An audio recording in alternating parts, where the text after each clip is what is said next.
हक्क भाग 3. प्रेम आणि कर्तव्य यांच्यात जेव्हा युद्ध होतं तेव्हा मनाची खूप मोठी घालमेल होते. एखाद्या जीवपाड प्रेम करूनही जेव्हा बदरी फक्त दुर्लक्ष पडतं तेव्हा माणूस आतून तुटतो.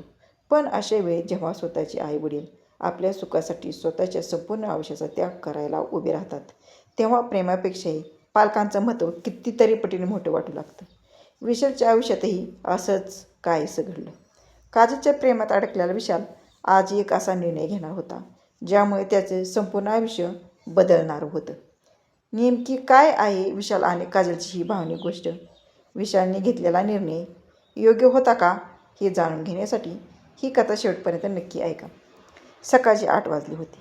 विशाल आपल्या रूममध्ये झोपला होता. मोबाईलच्या रिंगटोनमुळे त्याला जाग आली. बघतो तर काय, काजलचा फोन होता. त्याने पटकन फोन उचलला. हॅलो विशाल, मला ऑफिसला जायचं होतं, लवकर ये, काजल म्हणाली. मला नाही जमणार, काम आहे, विशालने उत्तर दिलं. विशाल, ऐकतोयस ना, मी तुला विचारत नाही, सांगते, लवकर ये, काजल जरा हक्काने म्हणाली. तरी पण मला नाही जमणार, मला महत्त्वाचं काम आहे, असं म्हणून विशालने फोन ठेवून दिला. काजलला या गोष्टीची खूप नवल वाटली. ती तशीच ऑफिसला निघून गेली. आज तिची परिस्थिती खूपच वेगळी झाली होती, जशी काही दिवसापूर्वी विशालची व्हायची. तिला विशालचे हे बदललेले वागणे खूप वेगळे वाटत होते. दुसरीकडे जानकीबाई आणि विश्वासराव आपल्या रूममध्ये बसले होते. विशालने दारातूनच विचारले, आत येऊ का? विश्वासराव म्हणाले, अरे विचारतोस काय, ये की, हे घर पण तुझंच आहे, जानकीबाई हसून म्हणाले. आणि तू कधीपासून विचारू यायला लागलास? विशाल हसत आत आला. जानकीबाईने विचारले, मग आज काय येणं केलं? विशाल म्हणाला, ते मी दिल्लीला जायचं म्हणत होतो. हे ऐकून जानकीबाई आणि विश्वासराव त्याच्याकडे आश्चर्याने बघू लागले. जानकीबाई काहीतरी बोलणार इतक्यात विश्वासरावांनी त्यांना थांबवले आणि म्हणाले, विशाल, मला माहिती नाही हा निर्णय तू का घेतलास, पण नक्कीच खूप विचार करून घेतला असशील, मला खात्री आहे. थँक्स काका, विशाल भावुक होऊन म्हणाला. जानकीबाई म्हणाली, तू ठरवलं असशील तर जा. थँक्स काकू, विशालने दोघांनाही मिठी मारली आणि तो रूम बाहेर निघून गेला.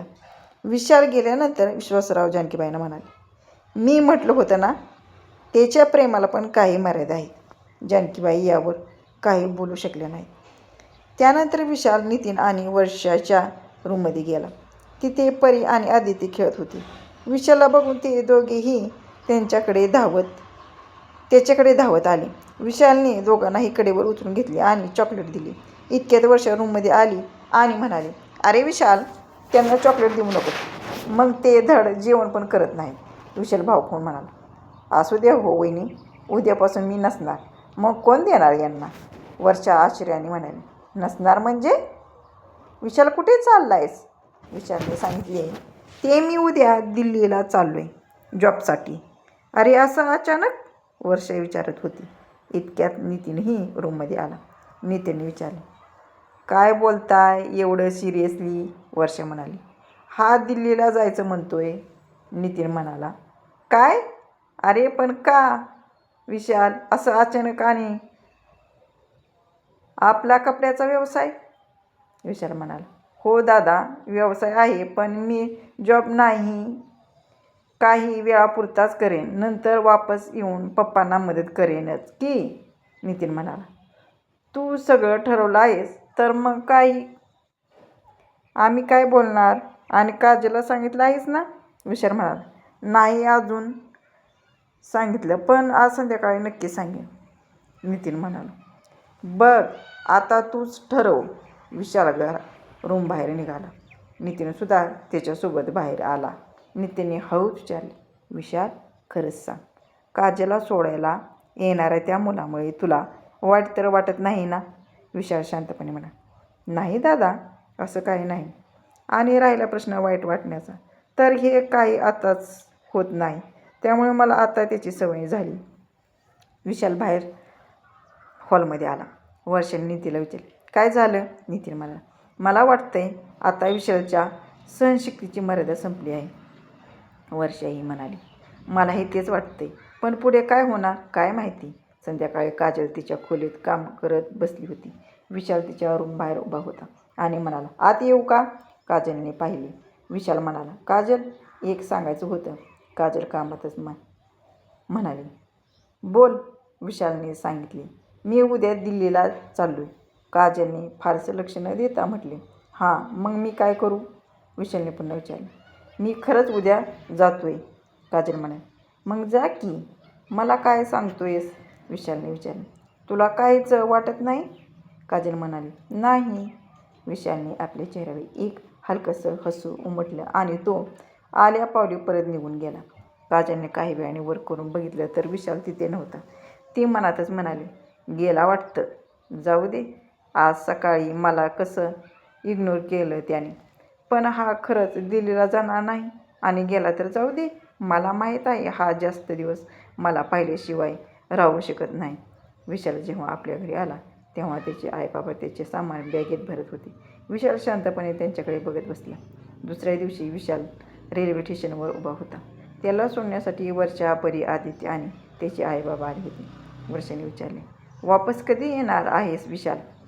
विशाल म्हणाला, माहीत नाही वहिनी. वर्षा म्हणाली, असं काय बोलतोस विशाल? विशाल म्हणाला, अगं खरंच माहिती नाही, कारण आई बाबा पण तिथेच येणार आहेत काही दिवसात. वर्षा चकित होऊन म्हणाली, काय? मग आम्हाला कसं माहिती नाही? विशाल म्हणाला, मला पण काल रात्री समजलं की बाबा आपला व्यवसाय तिथेच वाढवणार आहेत. चला बाय, माझ्या गाडीची वेळ झाली आहे. विशाल ट्रेनमध्ये आपल्या जागेवर जाऊन बसला. त्याने खिडकीतून एकदा आपल्या आईबाबांकडे बघितले. आज त्याला मनावर खूप मोठे दडपण जाणवत होते. हे दडपण होतं आपल्या सुखासाठी आईबाबांनी केलेल्या त्यागाचं. हो, त्यागाचंच. आपल्या मुलाची होत असलेली घुसमट त्या माऊलीला बघवत नव्हती. काजलपासून दूर होणे विशालसाठी किती गरजेचे आहे हे त्याने ओळखले होते.